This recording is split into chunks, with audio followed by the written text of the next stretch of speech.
Olá, meus irmãos.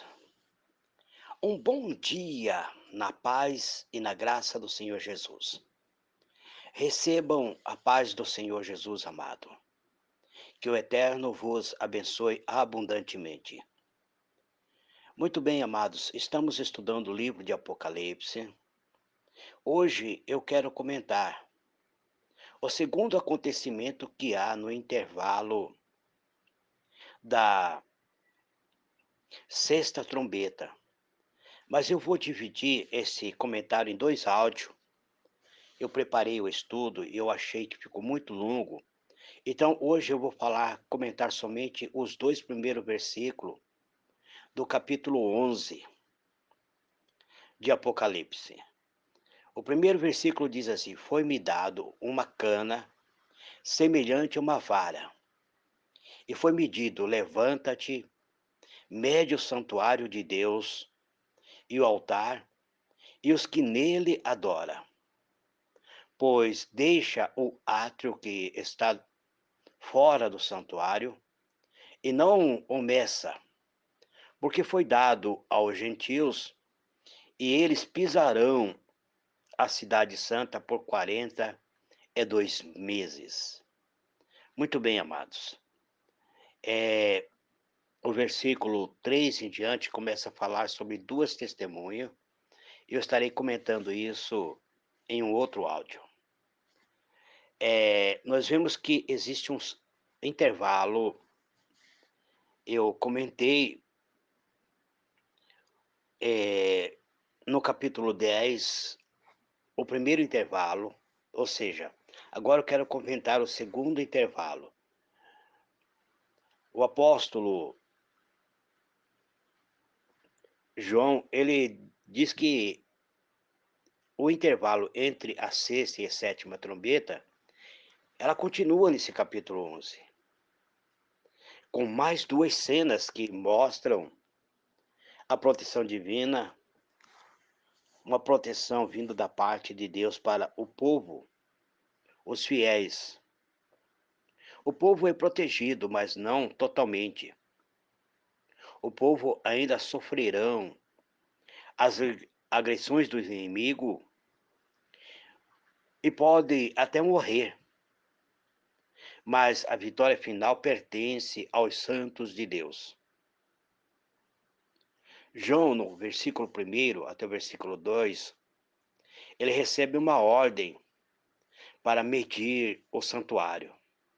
Ele diz: Foi-me dado um caniço semelhante a uma vara, e também me foi dito: Dispõe-te e mede o santuário de Deus, o seu altar, e os que aqueles que adoram. Então, João recebe um caniço que servia para medir, para medição. Ele recebe esse caniço, que era semelhante a uma vara, ele diz. Provavelmente ele tinha as numerações de metro.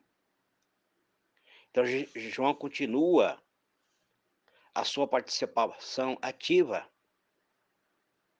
Ele recebe agora uma ordem, uma incumbência para medir.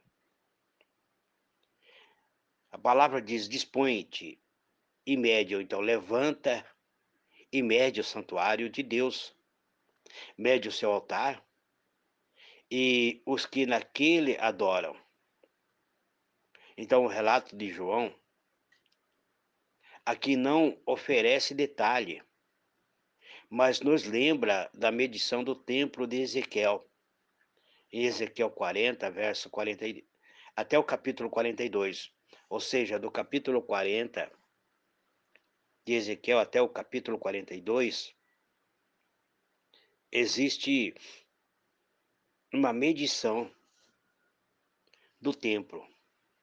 Vamos observar a importância das mensagens do profeta em relação ao cumprimento do mistério de Deus.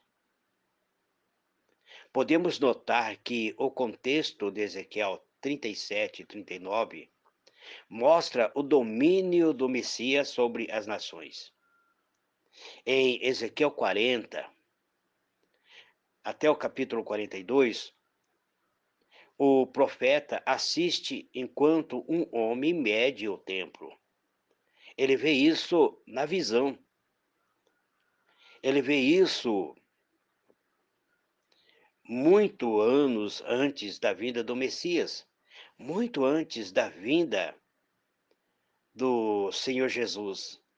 Ele vê nessa visão que um homem mede o templo.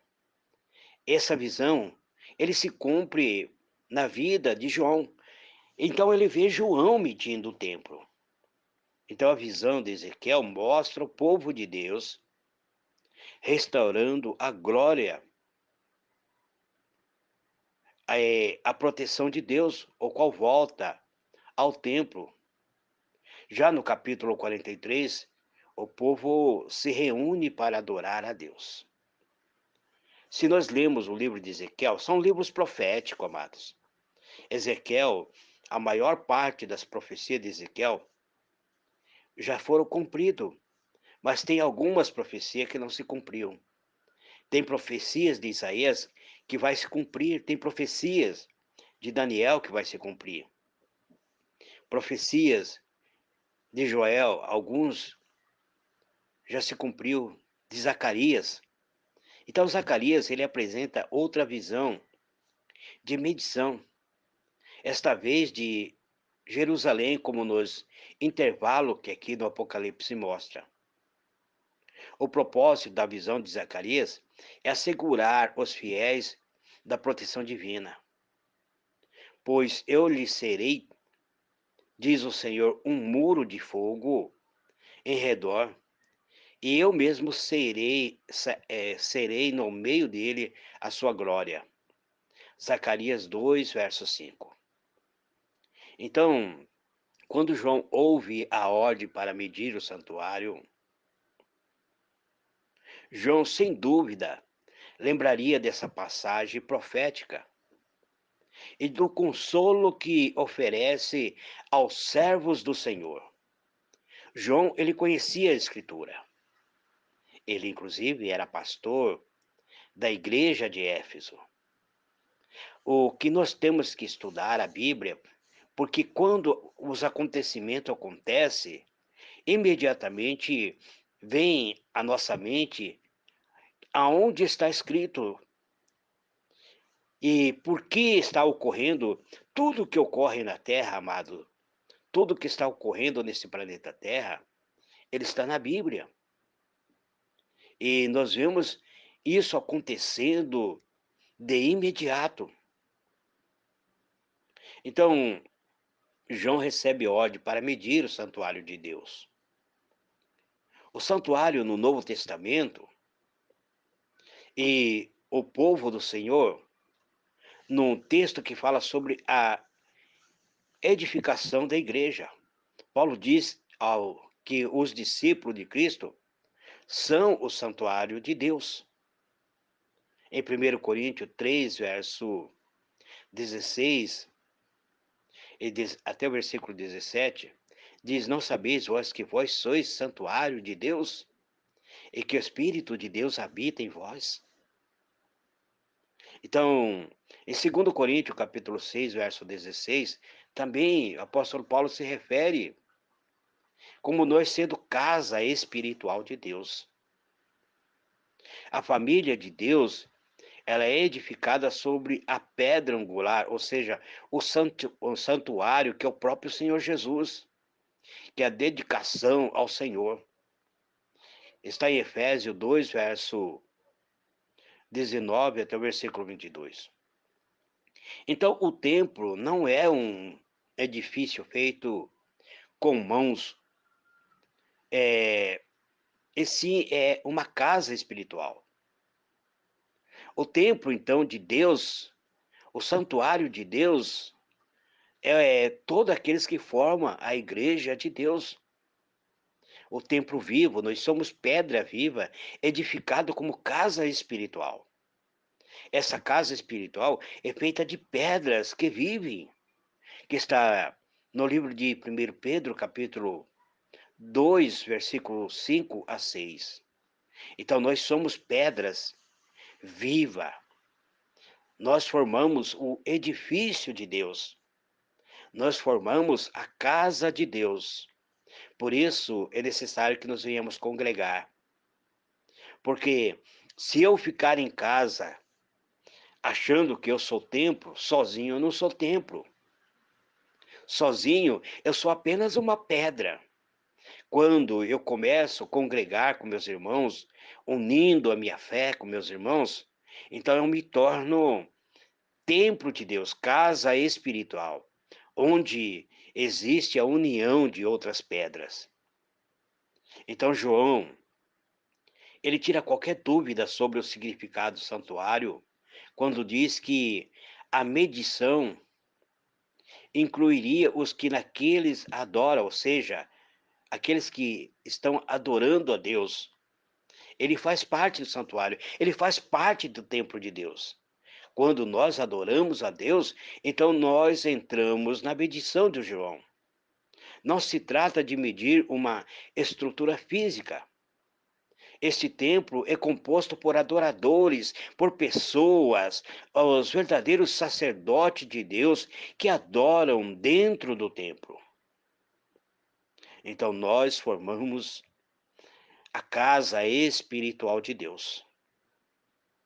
João diz que no versículo 2 do capítulo 11 de Apocalipse, que ele recebe essa ordem para medir, mas no versículo 2 diz: mas deixe de fora o átrio exterior do santuário, e não o meça, porque foi ele dado aos gentios.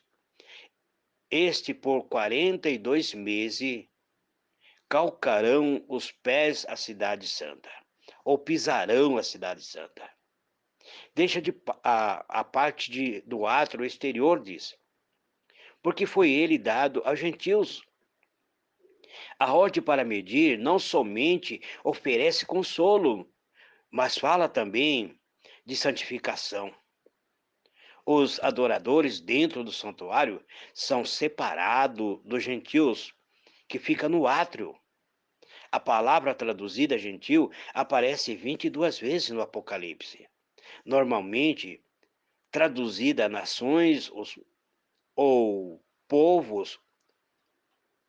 Então, várias vezes refere-se ao gentil na carne ou às nações em geral como pessoa que ouve o evangelho e recebe a oportunidade de ser salvo. Então, da mesma forma que a palavra como judeus, circuncisão e Israel no Novo Testamento possa identificar o povo de Deus, então nós vemos que a oportunidade de sermos salvos é dado agora quando oferece-nos o átrio. Então, no Novo Testamento, as pessoas são identificadas, os servos de Cristo como o povo de Deus, o servo de Deus, o povo de Israel como o povo santo, e nós somos considerados gentil. Então, a palavra gentil, às vezes, representa os que não conhecem a Deus. Mas nós somos agora, deixamos de ser gentil para sermos servos de Deus. Assim vivemos no meio dos gentios. Mas não andamos como eles andam. Nós podemos habitar no meio de um povo que até não adora a Deus. Num povo gentil que desconhece a Deus. Mas nós somos agora o povo de Deus. Mesmo quando nós éramos gentil, que andávamos desgarrado, segundo o curso da nossa vida, fazendo todo o desejo dos nossos corações, mas agora não, agora nós somos chamados pedra vivas, edifício de Deus, casa espiritual de Deus. Então, nesse sentido, a palavra gentio ou nação, em alguma das citações do Apocalipse, refere-se ao ímpio. São as nações seduzidas pelo inimigo de Deus, ou seja, seduzida por Satanás, para pelejar contra o povo de Deus. São as mesmas que impedem o sepultamento das duas testemunhas, que está no Apocalipse 11, versículo 9 e 10. Mas eu vou chegar nessas duas testemunhas. Eu estarei falando nele em próximo áudio. O que se oferece contra os servos de Deus. Então, as nações apoiam a meretriz, ou seja, a Babilônia, que está em Apocalipse 17, verso 15. São seduzidos pela feitiçaria. As nações gentias, ou seja, nação ímpia, são seduzidos pela feitiçaria, que está no capítulo 18, verso 23 de Apocalipse, e se prostitui com ela, no capítulo 18, verso 3. Jesus, porém, domina as nações com cetro de ferro. Isso está em Apocalipse 12, verso 5, e também em Apocalipse 19, verso 15. Os vencedores participam do reino dele sobre os povos. Mas por que se refere que deixou o átrio de fora, que será pisado por 42 meses? Esse período sempre representa um tempo, um tempo relativamente breve de tribulação ou sofrimento. É o mesmo período do tempo em onde fala-se de tempo, tempos e a metade de um tempo, que está em Daniel, capítulo 7, verso 25. Esse período que diz que de 1260 dias, ou 3 anos e 6 meses. Tiago 5,17, ele faz referência à metade de 7 anos, que representaria um período completo. Eles pisarão ou calcarão os pés à cidade santa. Então, essa diversa interpretação, existe diversa interpretação da cidade santa. Existem pessoas que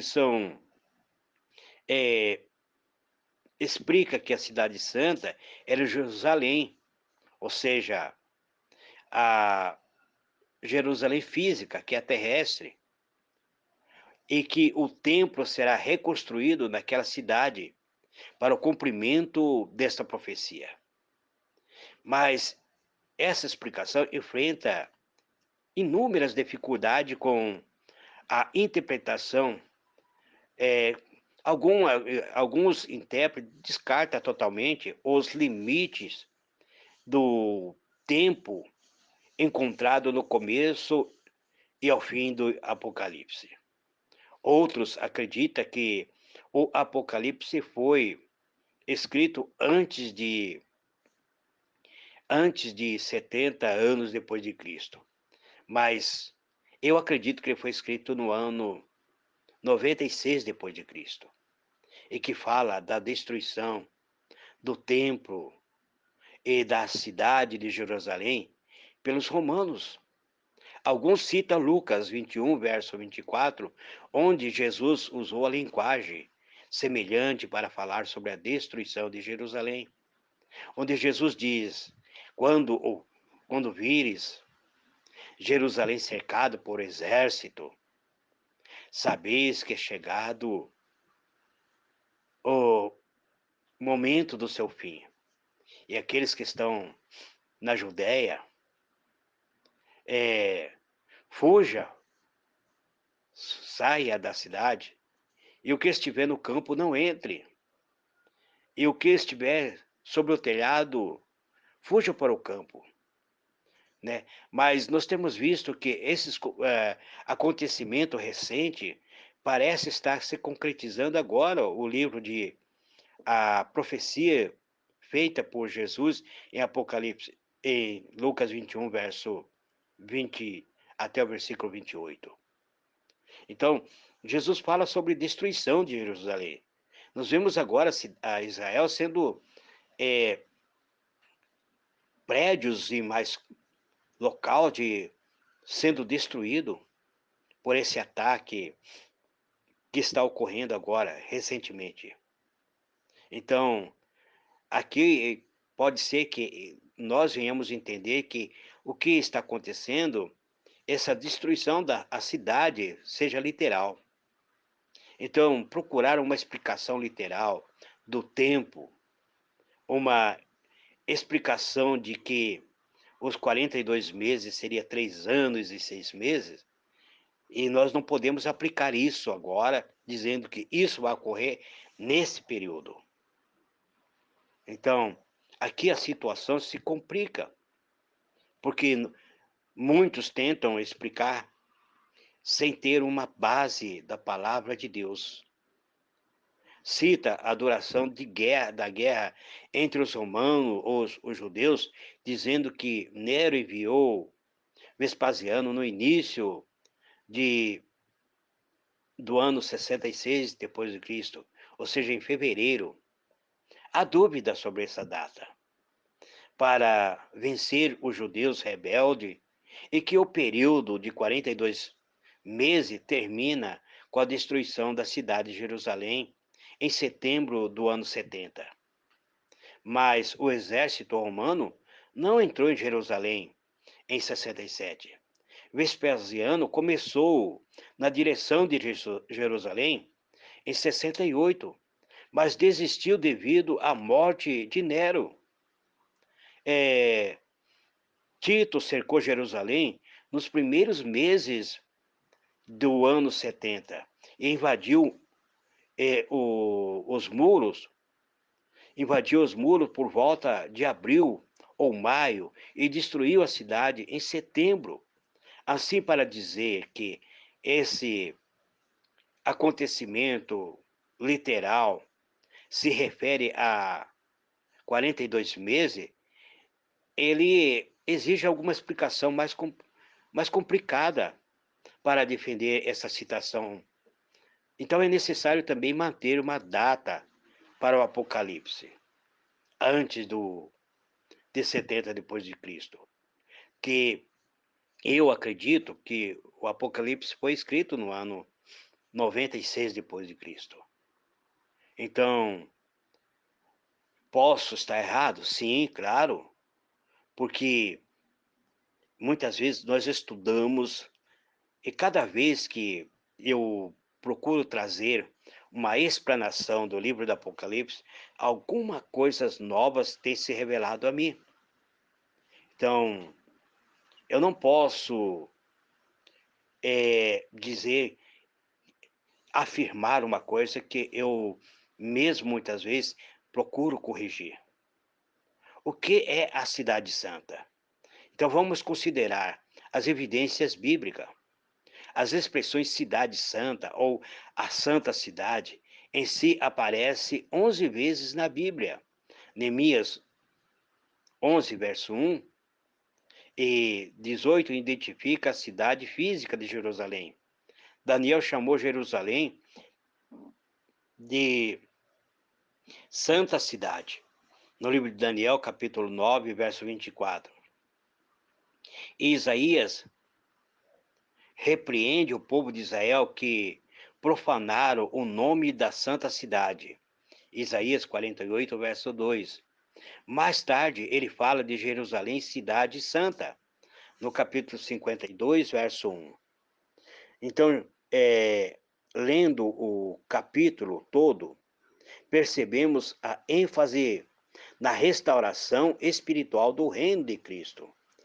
Então, Cristo reinando sobre o seu povo, fala sobre a salvação que vem pela pregação do Evangelho. Mateus usa essa expressão 2 vezes.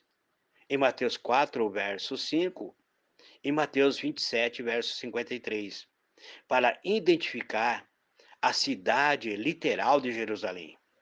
As outras ocorrências se encontram no livro de Apocalipse, aqui no capítulo 11, verso 3, e em algumas vezes no final, no capítulo 21, versículo 2, versículo 10, e também no capítulo 22, verso 19. Ele claramente descreve o povo espiritual de Deus, ou seja, no livro do Apocalipse, descreve o povo espiritual de Deus, a nova Jerusalém, que desce dos céus. Outras expressões semelhantes ajudam a entender esse sentido espiritual. Então, Apocalipse 3, versículo 12, fala da presença eterna do vencedor no santuário do meu Deus e na cidade do meu Deus, a nova Jerusalém que desce dos céus. Paulo disse que a nossa mãe, deixa eu ver aqui, é, ele diz que a nossa mãe é a Jerusalém livre lá de cima, ou seja, a nossa cidade é a nova Jerusalém livre lá dos céus. Jerusalém atual, que está em escravidão com seus filhos, que está em Gálatas 4, verso 25 e 26, o autor de Hebreus disse: mas tende chegado ao monte Sião, a cidade de Deus vivo, a Jerusalém celestial, e igreja dos primogênitos arrolado nos céus. Ou seja, a Jerusalém física é diferente da Jerusalém espiritual. A Jerusalém espiritual, a nova Jerusalém, a cidade celestial, a cidade que os salvos habitarão, esta descerá dos céus. Então precisamos entender este sentido de Jerusalém espiritual ou celestial. Como podemos entender estes dois primeiros versículos do capítulo 11? João mede o santuário de Deus, mostrando a intenção do Senhor de proteger o seu povo, mas ainda diz que a cidade santa será pisada pelos gentios durante 3 anos e meio. Acredito que isso venha a ocorrer no período pós o arrebatamento, quando o anticristo já estiver perseguindo o povo de Deus, ou seja, os judeus serão perseguidos, o povo fiel será protegido, mesmo deixando a igreja ser perseguida por um período. Então, quando houver o anticristo se levantar, a igreja de Cristo irá pegar um pequeno período de perseguição. Porque eu acredito que nós iremos passar perseguição ainda. Então, haverá aflição, podemos ser afligidos. A igreja até pode passar por uma morte. Alguns servos de Deus poderão morrer, né? Mas pode matar o nosso corpo. Nosso corpo, Jesus diz que nós temos que temer não aquele que mata o nosso corpo, mas aquele que é capaz de matar a nossa alma e lançar o nosso espírito na profundeza do inferno. Então, até nosso corpo físico pode padecer, mas temos que nos manter fiel. Não podemos ser atingidos espiritualmente. Não podemos desfalecer espiritualmente, pois nós somos verdadeiros adoradores. Não tem mais o que mata o corpo e não pode matar a alma, disse Jesus, em Mateus 10, verso 28. A igreja pode ser perseguida, pode ser pisoteada pelas leis que são criadas agora. Vocês sabiam que existem leis agora que está proibindo até você expulsar demônio. Você sabia que existem leis agora que você não pode mais pregar contra o pecado? Se você falar que tal coisa é pecado, você pode ser processado. Para subir no púlpito agora, você precisa ter um curso de teologia, mesmo sendo chamado por Deus para ser pregador. Mas essas pessoas que perseguem a igreja, eles nunca chegarão a destruir o santuário em si, porque o santuário de Deus não é um edifício físico, mas são pedra viva. O sacerdote adora a Deus em espírito e em verdade. Nós somos adoradores que adoramos a Deus em espírito e em verdade. Por isso, amado, temos que procurar compreender que é, haverá, no período da grande tribulação, duas testemunhas que irão profetizar por 1260 dias, vestido de pano, de saco.